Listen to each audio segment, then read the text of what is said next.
दोस्तों, आज का इंग्लिश वर्ड है सुपर। सुपर का क्या मतलब है, आइए सीखते हैं आज की इस छोटी सी वीडियो में। सुपर का मतलब है बहुत अच्छा, खुशगवार या बेहतरीन।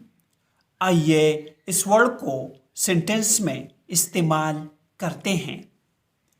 She got a promotion because she does super work.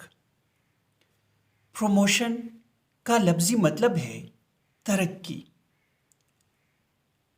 उसे प्रमोशन मिला, तरक्की मिला, क्योंकि वो बहुत अच्छा काम करती हैं।